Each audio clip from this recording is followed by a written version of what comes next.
साथियों, जब हम बाबा साहब की जयंती करते हैं तो हमें बाबा साहब की चर्चा करनी चाहिए, और जब हम बुद्ध जयंती मनाते हैं तो हमें बुद्ध की शिक्षाओं की चर्चा करनी चाहिए। वो सारगर्भित हों, कुछ लोग समझ पाए, क्योंकि समय बहुत कीमती है। बड़ी मुश्किल से हम लोग इकट्ठा हो पाते हैं और उसमें जो श्रोता सुनना चाहता है उसको वो मिलता नहीं है। तो आज बुद्ध पूर्णिमा है और मैं भगवान बुद्ध की शिक्षाओं से संबंधित कुछ चर्चा करना चाहता हूं। भगवान बुद्ध का दर्शन अनोखा है। संसार में उस दर्शन पे किसी ने काम नहीं किया। उन्होंने उस चीज की खोज की जो उपस्थित नहीं थी, तो इसलिए मिली नहीं। भगवान बुद्ध की खोज ये थी कि मनुष्य मन से दुखी क्यों है, और उसका उन्होंने कारण भी बताया, समुदय भी बताया, और उसका उपचार आर्य अष्टांगिक मार्ग है कि आदमी अगर आर्य अष्टांगिक मार्ग के अनुसार जीवन जीता है तो उसको जीवन में कल्याण। बुद्ध ने पहले प्रवचन में सारनाथ में बताया था, 4 आर्य सत्य पर बात की थी कि संसार में दुख है। बुद्ध शारीरिक दुख की बात नहीं करते, वो मन के दुख की बात करते हैं। और मन का दुख क्या है? असंतुष्टि का दुख, असमाधान का दुख, अनसैटिस्फैक्टरीनेस का दुख। मनुष्य को भौतिक संसाधन कितने भी प्राप्त हो जाएं, कितने भी वो जुटा ले, अंबार लगा ले, but he is never satisfied. उसको कभी संतुष्टि होती नहीं है, और यही सबसे बड़ा दुख है।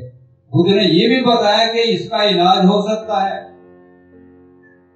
और इसका इलाज है आर्य अष्टांगिक मार्ग। जब व्यक्ति को, देखो मैं सबसे पहले सम्यक दृष्टि शब्द को पकड़ना चाहता हूं। मैंने बहुत सारी किताबें पढ़ी, बहुत लोगों ने ट्रांसलेशन किया, लेकिन सम्यक दृष्टि शब्द जो अंग्रेजी के परफेक्ट विजन का ट्रांसलेशन है, उसको सही तरीके से लोग समझ नहीं। संस्कारित अस्तित्व का सत्य दर्शन सम्यक दृष्टि है। और सम्यक दृष्टि क्या है? संसार में सभी संस्कार अनित्य हैं, कुछ भी समान रहने वाला नहीं है। जो आज है वो कल नहीं रहेगा, परिवर्तन होता चला जाएगा। ये सम्यक दृष्टि का लक्ष्य है। हम किसी भी चीज से संतुष्ट नहीं हो। आप लोगों के जीवन में बहुत सारे उदाहरण हैं। हर आदमी अपने टर्निंग पॉइंट को याद कर सकता था कि जब मैं सर्विस में आया उस समय मैं क्या था और आज मैं क्या हूं। सब चीज है, लेकिन चेहरे पर मुस्कुराहट नहीं। वो तो कहीं खो गई है भौतिक संसाधनों में है? और अनात्मवाद का सिद्धांत लागू होता है। कोई भी चीज ठोस रूप में नहीं रह सकती, उसमें विघटन होना ही है। ये बुद्ध का सिद्धांत है। अनात्मवाद इसलिए कहा गया कि आत्मा का सिद्धांत बताया कि ये अजर है, अमर है, लेकिन अनात्मवाद यह है कि ऐसा नहीं है, हर चीज का विघटन होना है। आप बड़ी बड़ी बिल्डिंग देते होंगे, राजे महाराजाओं के बने घर, सब टूट फूट गए। हमारा शरीर भी इसी तरह से टूट फूट जाएगा। बड़े बड़े पेड़ पौधे दरख्त होते हैं, आंधी के एक झटके में उखड़ जाते। तो सम्यक दृष्टि हमें ये सिखलाती है कि हमें इस बात का ज्ञान होना चाहिए कि यहाँ हमें परमानेंट नहीं रहना है। जितने जीवन हम यहाँ पर रहें, हम सुख से रहें, निगेटिविटी को खत्म कर रहें, पॉजिटिव बनकर रहें, अच्छा जीवन जिए। बुद्ध ने 45 वर्ष तक धर्म पढ़ाया। उनका धर्म क्या था किसी सत्य की खोज नहीं कर रहे थे, वो इस बात को खोज कर रहे थे कि मनुष्य दुखी कैसे है, क्यों है, और वो सुखी कैसे रह सकता है, सुखी कैसे रह सकता है। इस बारे में उन्होंने पंचशील बताया, पारमिताएं बताई, अष्टांगिक मार्ग बताया, और 45 वर्षों तक लोगों को पढ़ाते रहे। उन्होंने बिंबिसार राजा को पढ़ाया, प्रसेनजित को भी पढ़ाया, आम्रपाली गणिका को भी पढ़ाया, सुनील भंगी को भी पढ़ाया। उनके लिए ज्ञान के द्वार सबके लिए खुले हुए थे। There was no restriction. और हम इनको पढ़ा सकते हैं और इनको नहीं पढ़ा सकते। उन्होंने सबको पढ़ाया। और जब आदमी को सत्य दर्शन हो जाए, ultimate reality of the world, कि हमें यहाँ नहीं रहना है, तो कुशल कर्म करने के लिए प्रेरणा मिलती। सम्यक दृष्टि के बाद में बुद्ध अष्टांगिक मार्ग में सम्यक संकल्प बताते हैं। सम्यक संकल्प में वो 3 चीज बताते हैं कि ये हमें छोड़नी चाहिए, और 6 बातें, भगवान बुद्ध के दर्शन की 6 बातें जो बहुत महत्वपूर्ण है और सबसे अच्छी है, उसके बारे में बतलाते हैं हमें ये 6 बातें ग्रहण करनी चाहिए। तो 3 बातें जो निगेटिव है हमें नहीं करनी चाहिए, वो छोड़नी चाहिए। जब हमें ये पता लग गया कि यहाँ पर कोई भी भौतिक वस्तु हमें चिरंतन सुख नहीं दे सकती, हमारे को सेटिस्फाई नहीं कर सकती, तो वहां एक सीख मिलती है नॉन डिजायर की। और वो सीख ये है कि हमें धीरे धीरे धीरे सांसारिक वस्तुओं से अपने आप को निर्लिप्त करना चाहिए। ये जो दुनिया भर की कोली हम अंबार भरे रखते हैं और सोचते हैं कि इसको तो भाई हमारा साथ ऐसे चलेगा, नहीं। प्रश्न फिर उठता है कि क्या इन सब चीजों की पूर्ति से हमें संतुष्टि मिल जाती है? नहीं मिलती। कल को कोई दूसरी डिमांड सामने आ जाती है, हम उसमें लग जाते हैं। और आज तो विज्ञापन का जमाना है, कंपटीशन का जमाना है, आदमी रात दिन कंपटीशन में लगा रहता है और ऐसे लगाते लगाते उसका पूरा जीवन निकल जाता है, लेकिन वो कभी संतुष्ट नहीं होता, कभी सुख नहीं होता। तो हमें कुछ बातें छोड़ देनी चाहिए। हमें जो लगता है कि इनकी आवश्यकता नहीं है तो उनको छोड़ देना चाहिए। दूसरी बात है अव्यापाद कहते हैं धर्म की भाषा। व्यापाद माने द्वेष, और अव्यापाद द्वेष का उल्टा। हमें द्वेष नहीं करना चाहिए। आदमी में इस कदर विष बढ़ गया है, आदमी में इस कदर विष बढ़ गया है, विषधरों का वंश सारा डर गया। कल सुनेंगे रास्ते में आदमी के काटने से सांप कोई मर गया। आदमी इतना जहरीला है कि अपने आप में वो ईर्ष्या में फंसा रहता है, द्वेष में फंसा रहता है। अपनी जो अचीवमेंट्स हैं, जो उसने उपलब्धियां प्राप्त की हैं, उसको देखकर वो खुश नहीं होता है। दूसरों की अचीवमेंट्स को देखकर वो परेशान रहता है और दुखी रहता है, और उसके मन में दुष्ट द्वेष उपजता रहता है। और इसका भी एक नियम है, क्योंकि ईर्ष्या इसकी जननी है। ईर्ष्या अपने से होती है, परिचित से होती है। जो आदमी जिससे हमारा परिचय नहीं है उससे हमारा क्या मतलब? परिचित से होती है। तो हमें मन के द्वेष को कम करना चाहिए। द्वेष का केंद्र बिंदु मन है।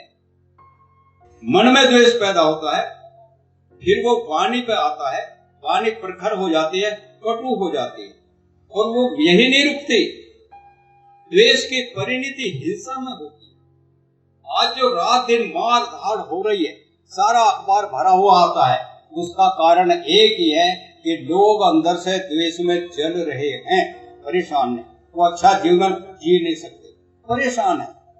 तीसरी बात बुद्ध ने बतवाई, अविहिंसा।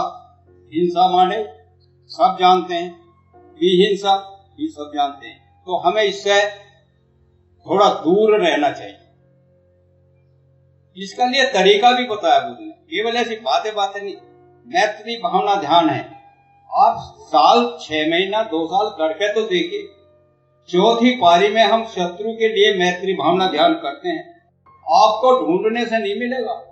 क्या आपके आस पड़ोस में रिश्तेदार कोई ऐसा आदमी है जिसकी आपसे नहीं पटती, तो हमें उस पर मैत्री भावना ध्यान करें, वो मिलने का नहीं है।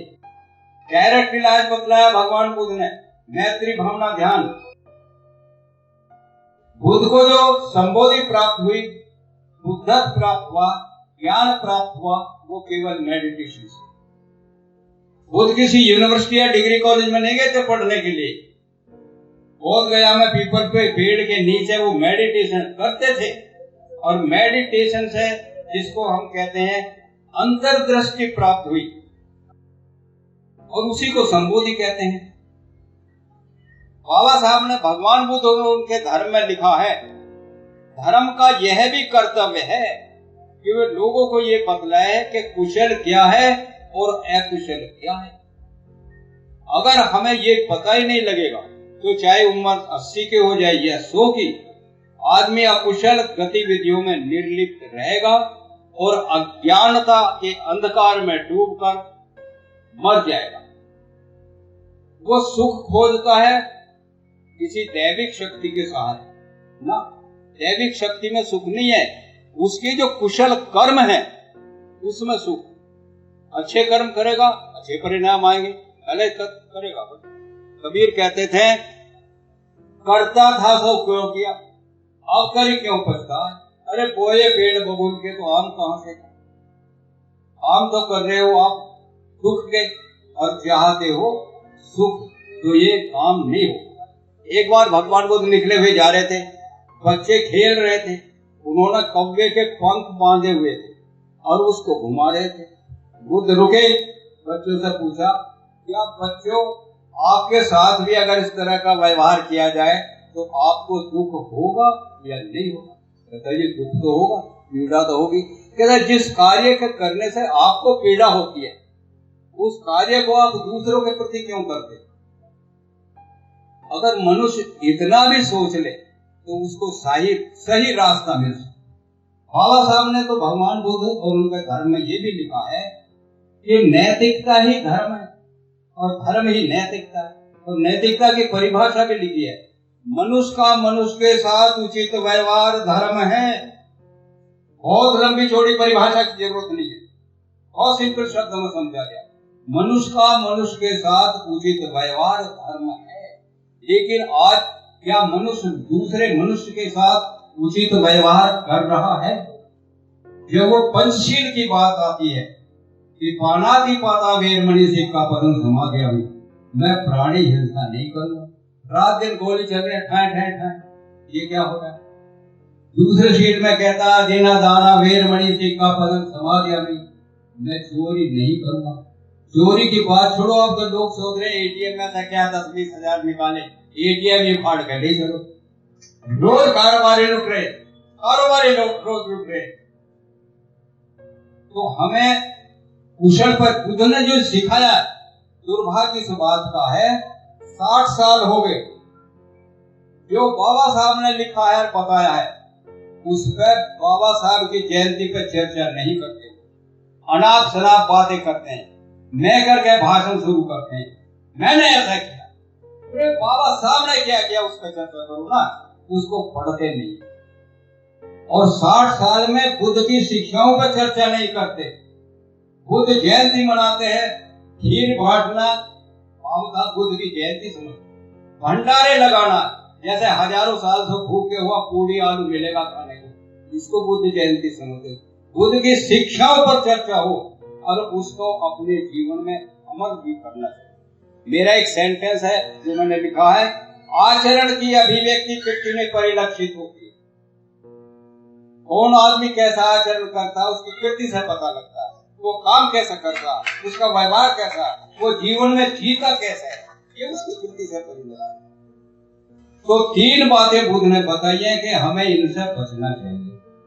हमें वो 6 बातें बदलूंगा जो बुद्ध ने कहा कि इन 6 बातों का अगर आप अनुपालन करोगे तो आपका कल्याण हो जाएगा, मानवता का कल्याण। नंबर 1, बुद्ध कहते हैं कि हमें दान देना चाहिए। दान के बगैर जीवन नहीं चलता, दान के बगैर धर्म नहीं चलता। सब जानते हैं पहला दान तो भौतिक वस्तुओं का होता है, रोटी कपड़े का दान होता है। दूसरा होता है सांस्कृतिक और शिक्षा का दान, अच्छी बातें सिखाएं। आज तो अच्छी बातें बुजुर्गों के पास ही नहीं है, बच्चों को क्या अच्छी बातें सिखाएंगे? जो उनका चरित्र निर्माण जिस तरीके का होना चाहिए वो तो है। बाढ़ आ जाती है, भूकंप आ जाते हैं, उसमें मदद करनी चाहिए। और सबसे बड़ा दान है धर्म दान। बाबा साहब हमें विभिन्न प्रकार की विपत्तियों से निकालकर धर्म दान देंगे।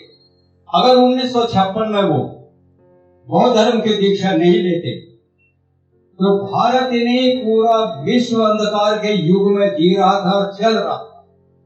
बाबा साहब ने उस रथ को रोक दिया और सही दिशा में गतिमान कर दिया। आज केवल न भारत में ही बल्कि सारे संसार में रिवाइवल और बुद्धिज्म हो रहा है। मैं जिस संघ में काम करता हूं, आज वो दुनिया के 55 देशों में TBMSG की शाखाएं काम करती। भारत का कोई शहर नहीं जहां पर TBMSG नहीं, और इसको मित्रा अन्यथा नाले बुरा भी मत माने। TBMSG के अलावा कोई संस्था नहीं है जहां पर धर्म पढ़ाया जा रहा हो। बाबा साहब ने नागपुर में भाषण में कहा था, भारत में बौद्ध धर्म का पतन इसलिए हुआ, यहाँ योग्य और आचरणवान पर शिक्षक नहीं रहे। और आज भी लोग पढ़ते हैं तो धर्म किताबों से धर्म पढ़ते हैं, किताबों से धर्म नहीं आता। धर्म तो धर्म गुरुओं के सानिध्य में बैठने से आता है। कितने बड़े विद्वान जो किताब पढ़ते हैं, मित्रों जो साथी पीछे खड़े हैं उनको जगह नहीं मिल रही है, बैठने की व्यवस्था नहीं है, कुर्सियां नहीं है वहां पर, तो वो कृपया यहाँ मंच पे पास गद्दे बिछा दिए गए हैं, वो यहाँ पर स्थान ग्रहण कर सकते हैं। तो please come to the dais, वो यहाँ पर आ जाएं और आराम से बैठें और सुनिए। बड़ी सार घर भी चर्चा हो रही है, आप कहाँ किताबों में पढ़ते थे। तो धर्मदान सबसे बड़ा दान होता है, और धर्म का अर्थ है व्यक्ति को गलत रास्तों से बचाकर सन्मार्ग पर ले जाए। भगवान बुद्ध ने अंगुलीमाल जैसे आदमी को सही रास्ते पर ला दिया। जब अंगुलीमाल दौड़ रहा था और बुद्ध आगे चल रहे थे, अंगुलीमाल पीछे चल रहा था, तो अंगुलीमाल ने कहा रुक जा। भगवान बुद्ध ने कहा मैं तो रुक गया, तू कब रुकेगा?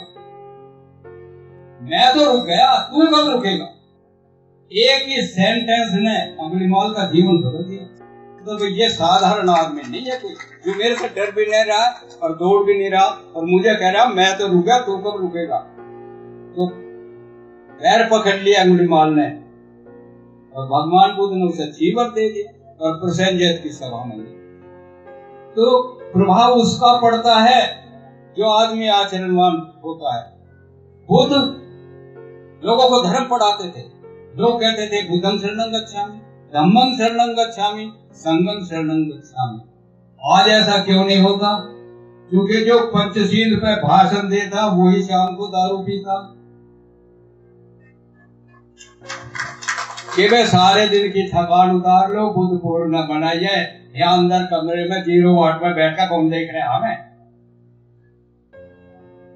जब प्रशिक्षक ही आचरणहीन होंगे तो धर्म का पतन होता है, बेड़ा गर्क होता है। तो इसको समझने के लिए मैं सभी जनता से तो नहीं अपील करता, लेकिन कम से कम जो धर्म के प्रचारक हैं उनसे अपील करूंगा, भाई या तो धर्म छोड़ दो और या पीना छोड़ दो।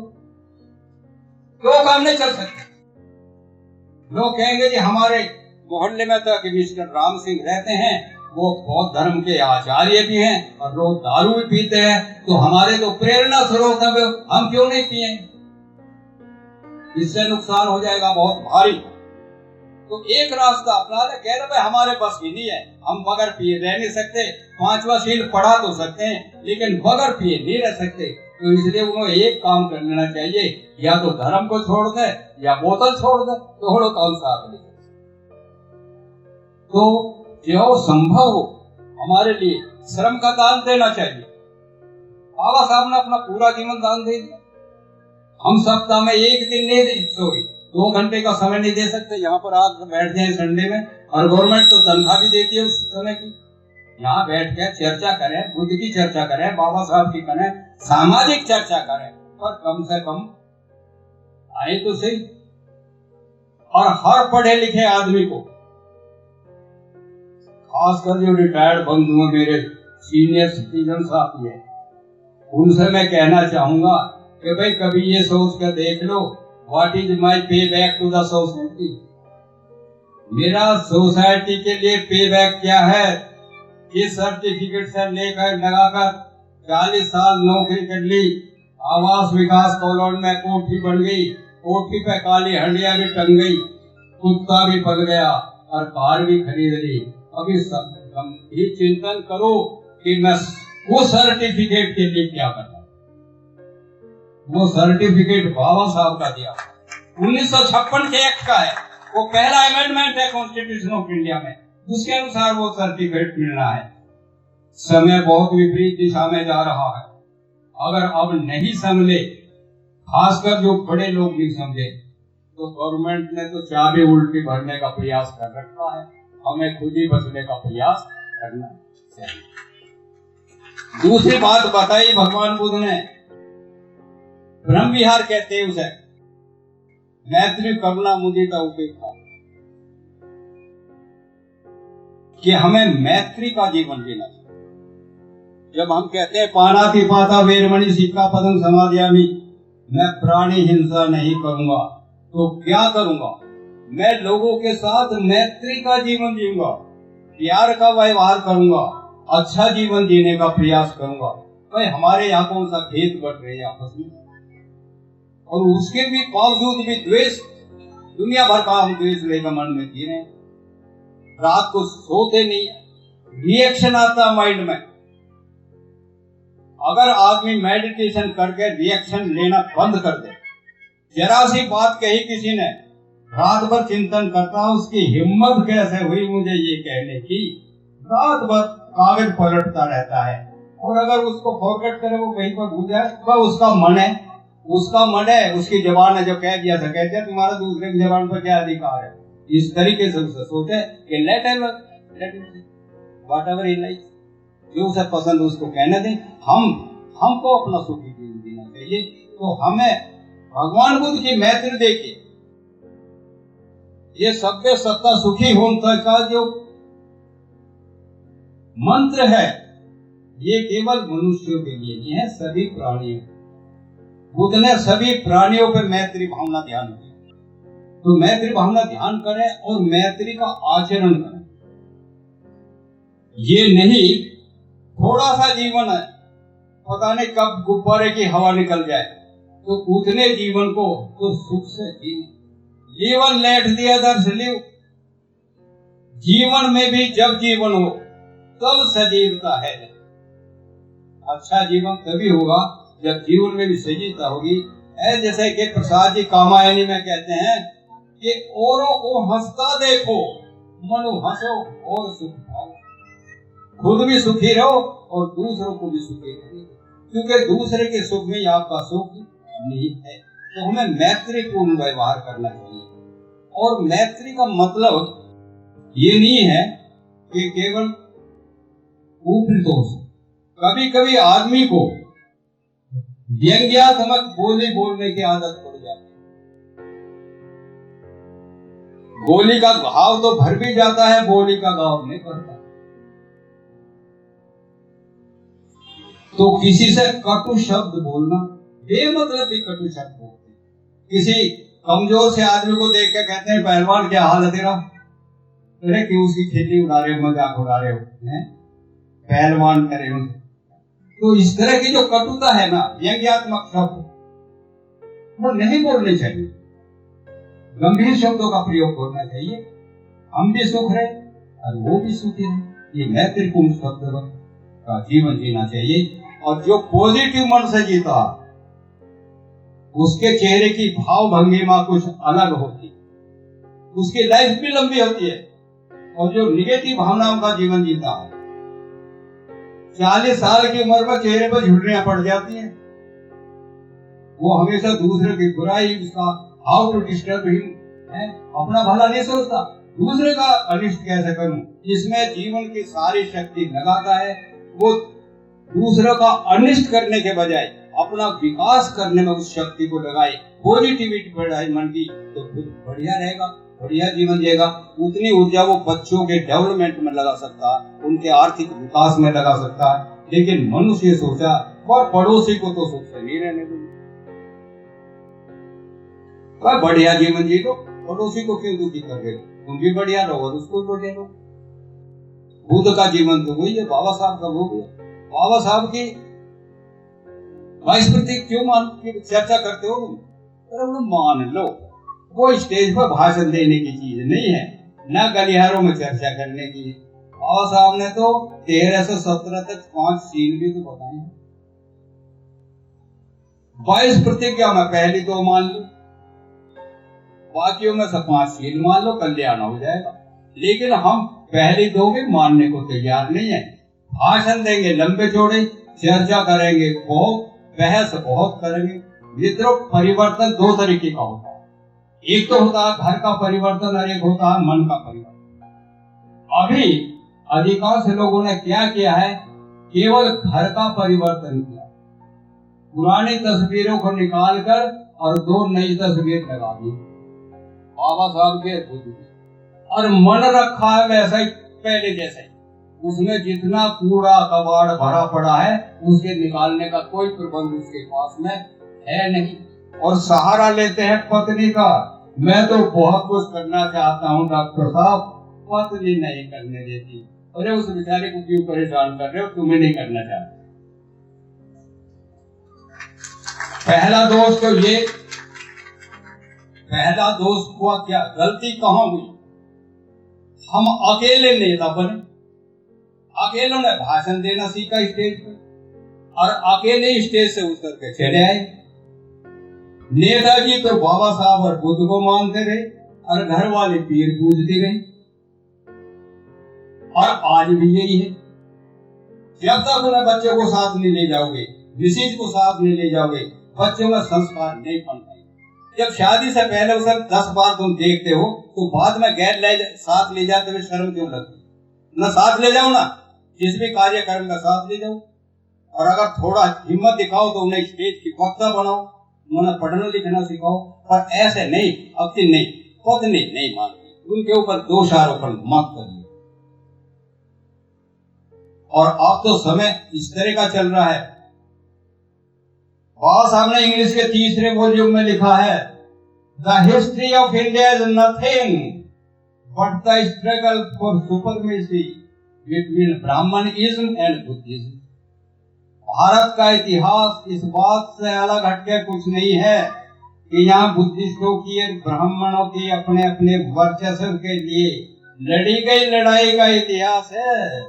और ये रिवाइवल का टाइम चल रहा है। या तो ऐसा चक्र 5वीं शताब्दी में चले था, जो इतिहास के विद्यार्थी हैं, प्रोफेसर हैं, वे जानते होंगे, या तो वो समय था और या आज समय है। हिस्ट्री रिपीट्स इटसेल्फ, समय चलता रहता है, इसी तरीके से रहता है। तो हमें मैत्री का भाव रखना चाहिए सभी के प्रति, हमें करुणा का भाव रखना चाहिए। मैत्री जब दुख के संपर्क में आती है तो करुणा का जन्म होता है। जब हमारे मित्र को किसी को कष्ट होता है, वो बीमार पड़ा है, तो हमारे मन में उसके प्रति करुणा आता है। करुणा का मतलब लिप सिंपैथी नहीं होता, उसकी मदद करना होता है। जैसे भी हो हर संभव मदद करो। बाबा साहब को बोधिसत्व कहते हैं। बोधिसत्व के 2 पंख होते हैं, एक प्रज्ञा और एक कर्म। बाबा साहब चाहे तो महाड़ की कॉन्फ्रेंस कर रहे हो, चाहे वो 4 तार का पानी पीने का संघर्ष कर रहे हो, चाहे 1930, 31, 32 में लंदन में राउंड टेबल कॉन्फ्रेंस में गांधी से जूझ रहे हो, चाहे बुद्ध है नहीं धम्मा लिख रहे हूं, चाहे 14 अक्टूबर 1956 को बौद्ध धर्म की दीक्षा ले, उनके मन में एक ही चीज थी, इस दलित शोषित पीड़ित समाज का कल्याण कैसे हो। उनके प्रति करुणा थी, जो करुणा बाबा साहब के मन में थी, किसी के मन में नहीं थी, ना कभी पहले थी ना आज है, और ना मुझे तो लगता कभी होगी। मैं बाबा साहब से बड़ा शुभचिंतक, well wisher of the society किसी को नहीं मानता। बाबा साहब से बड़ा शुभचिंतक कोई नहीं हुआ। उन्होंने तो यहां तक कह दिया था कि अगर मैं समाज का भला नहीं कर पाऊं तो जिंदगी भर जूझता रहूंगा, चाहे मुझे सामने खड़े हुए पोल पर कोई फांसी पर लटका दो, लेकिन मैं अपने समाज को, यदि मुझे अपने राष्ट्र और समाज के हित में चुनाव करना पड़े तो मैं राष्ट्र हित को चुनूंगा। लेकिन यदि मुझे अपने समाज और अपने हितों के बीच में चुनाव करना पड़े तो मैं समाज हित को चुनूंगा। और बाबा साहब से बड़ा समाज हित को चुनने वाला कोई पैदा नहीं हुआ है। जितने आजकल के चाहे राजनीतिक नेता हुए, सभी तो कहते हैं हम आपकी सेवा के लिए आए हैं। सेवा कोई नहीं आता करता, अपनी सेवा करते हैं। बाबा साहब ने की थी समाज की सेवा, इसलिए बाबा साहब को देखिए, उनके पास कुछ नहीं था, एक मकान था दादर में, आप सब जानते हैं, वो भी लाइब्रेरी बनाकर समाज को सौंप दान कर दिया। एक वो सज्जन थे, मैं दुर्भावना से नाम लेना नहीं चाहता, ना बेइज्जती के साथ लेना नहीं चाहता, लेकिन इतना जरूर कहूंगा कि 40 साल केंद्र में मिनिस्टर रहने के बावजूद भी आज की तारीख में बाबू जगजीवन का फोटो किसी कांग्रेसी के घर में नहीं है और किसी चमार के घर में भी नहीं है। भाई सो ऐसा क्यों हुआ? और बाबा साहब का हर घर में है। बाबा साहब समाज के लिए नतमस्तक थे। समाज उसको याद करता है जो समाज के लिए नतमस्तक होता है। वैसे तो सैकड़ों आते हैं चले जाते हैं अपने डोगों को बजाकर, लेकिन जनता के मन पर हमें ठाक डॉक्टर अम्बेडकर की तरह से कोई छोड़ नहीं जाता। वो केवल बाबा साहब थे जिन्होंने हमेशा समाज हित की बात सुनी। तो ये करुणा का भाव था उनके अंदर, इसलिए उनको बोधी सकते थे कि हमेशा जूझते रहे, हमें इनका भला कैसे करना चाहिए, जनता का भला कैसा करना चाहिए। मुदिता ये बौद्ध धर्म का बहुत बड़ा गुण है। भगवान बुद्ध की मूर्ति को देखिए, कहीं भी जाकर उनके चेहरे पर मुदिता भाव है। That is a smiling face, मुस्कुराता हुआ चेहरा। ऐसा किसी मूर्ति के चेहरे पर नहीं मिलता, मुस्कुराता मुदिता फेस। और मुदिता का मतलब होता है दूसरे की प्रसन्नता में प्रसन्न होना। कितनी बड़ी बात है, दूसरों की प्रसन्नता में प्रसन्न होना। लेकिन क्या आदमी वास्तव में होता है? जब पड़ोसी के बच्चे का IAS में नंबर आ जाता है तो उसे कॉन्ग्रेचुलेट करने भी जाना नहीं चाहता, कहता था लड़का तो हमारा भी कमजोर नहीं है, पर उसका नंबर आया नहीं। तो उसके मन में अपने घनिष्ठ मित्र के, अगर कहीं उसको नुकसान हो रहा है घनिष्ठ मित्र को, तो वो व्यक्ति सुखद अनुभव करता, अंदर ही अंदर मन में उसके सुखद कहता अच्छा हुआ ना आया इसका नंबर, ऐसा वो नहीं। तो हमारे मन में मुदिता का भाव होना चाहिए, ऐसा पढ़ाया जाता है।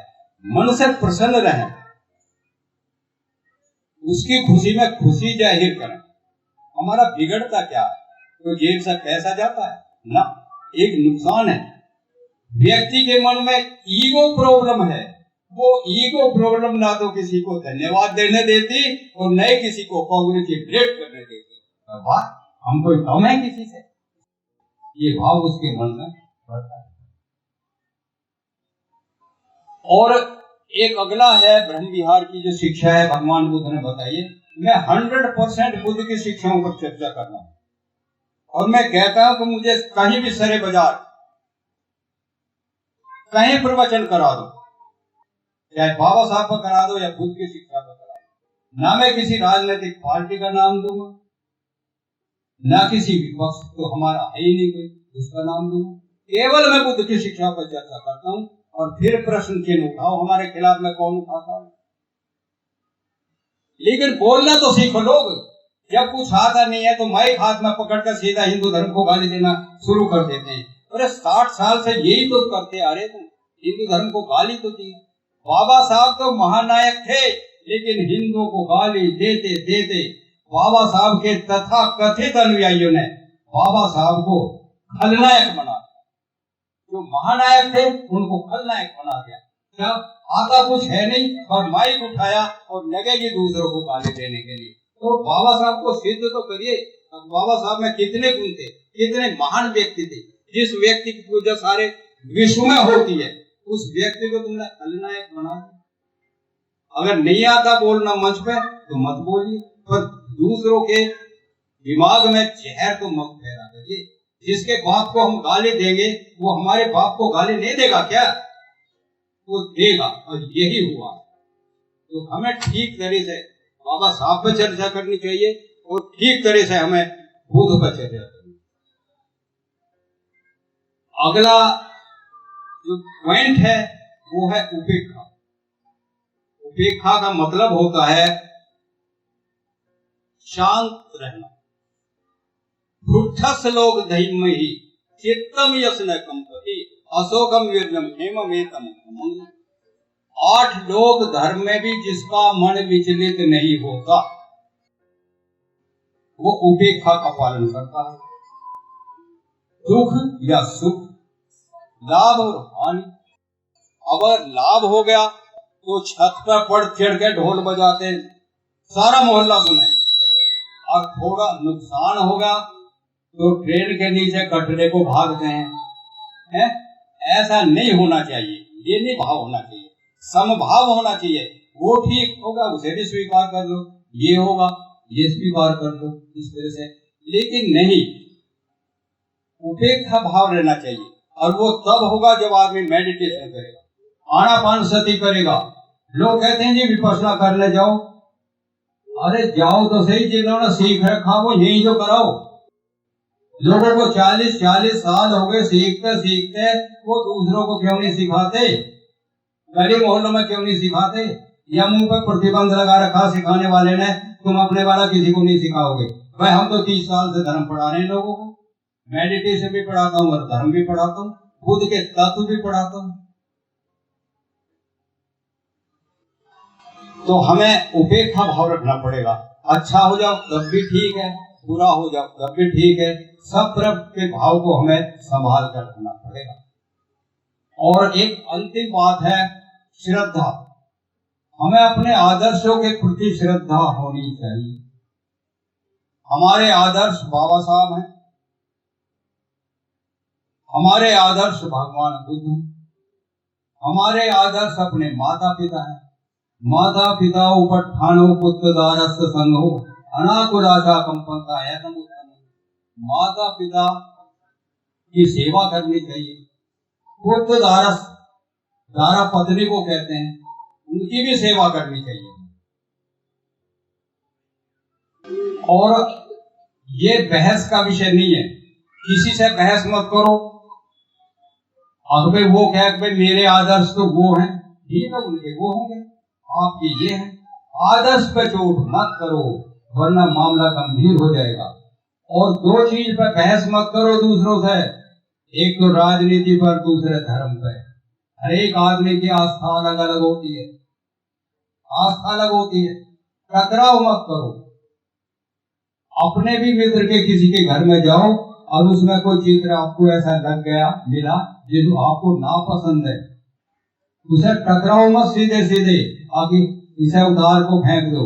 उसको समझाओ, अच्छी जगह ले जाओ, जब समझ में आ जाएगा अपने आप छोड़ देगा, नहीं तो गाड़ी को चलने दो जैसी चल रही है। समाज में टकराव पैदा मत करो, टकराव से रिश्ते नाते खत्म होते हैं, भाई बहन के रिश्ते खत्म होते हैं, पति पत्नी के होते हैं। इस तरह से टकराव की स्थिति से बचना चाहिए। तो मित्रों, मैंने ये सम्यक संकल्प की 9 बातें बताई। हमें भौतिकवादी वस्तुएं जितनी हमें जरूरी है, जो बेसिक नीड है, हमें उतनी पर ध्यान देना चाहिए। जिसकी जरूरत नहीं है, तो एक प्लॉट है आपका, एक मकान है, उसमें रह रहे हो, बड़े सुखी से रह रहे हो, 70 साल की उम्र आ गई, किस्तों में सांस ले रहे हो, अब कितनी प्रॉपर्टी और इकट्ठी करोगे? और जिनके लिए आप कर रहे हो ना प्रॉपर्टी इकट्ठी, उनके लिए तो पेपर में आता रहता है भैया सीनियर सिटीजन को वृद्धाश्रम में अपना रजिस्ट्रेशन करा लेना चाहिए। कोई तुम्हारा साथ देने वाला नहीं है, बेटा तुम्हारा खून का बना है, पत्नी तो बाहर से आई है, वो तुम्हारी सेवा क्यों करेगी? उसे नहीं करनी है। इसलिए अपना इंतजाम अपने आप करो, या तो अच्छे संस्कार दो या अपना जीवन अपने तरीके से सुधार लो। दूसरी बात मैंने बतलाई थी कि द्वेष मत रखो, प्यार मोहब्बत का जीवन जियो। तीसरी बात भाई नॉन क्रूरलिटी, क्रूरता मत करो किसी के प्रति। क्रूरता करना बहुत बड़ा पाप है, बहुत धर्म में बहुत बड़ा पाप है। अच्छी बातें क्या करनी चाहिए? नंबर 1 दान देना चाहिए। दान देने से क्या लाभ होगा? हमारी चोरी की आदत कम होगी, लोभ हमारा कम होगा। जब लोभ कम होगा तो हम प्रसन्न रहेंगे। कुछ लोगों को चोरी करने में प्रसन्नता होती है और कुछ लोगों को दान देने में प्रसन्नता होती है। दान देने वाला आदमी ज्यादा सुखी होता है। और ये नहीं, चोरी बहुत बड़ी चीज की होती है ना। मेरे ऑफिस में 2 ज्वाइंट सेक्रेटरी थे, उन्होंने लिख के दिया कि husband and wife are living separately. क्यों? इनकम टैक्स बचाने के लिए। अब हम पति पत्नी अलग रह रहे हैं, क्या तुम्हें मूर्खों शर्म नहीं आती है? मर जाओगे कौन खाएगा इसका? मैं तो जब सर्विस पीरियड में था, अब से 18-20 साल पहले 6000 रुपए इनकम टैक्स कटता था, और मेरे अंडर में थे वे काटने वाले, अंडर सेक्शन ऑफिसर भी फाइनेंस के। कहता है जी सर जी बचा लो मुकन्ना।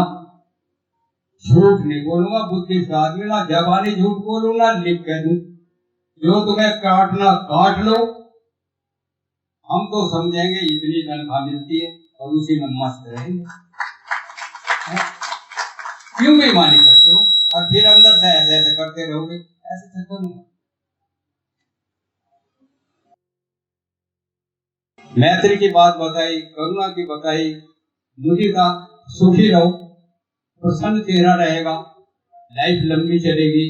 उपेक्षा भाव बताया, ऐसे काम करो जिससे मन शांत रहे।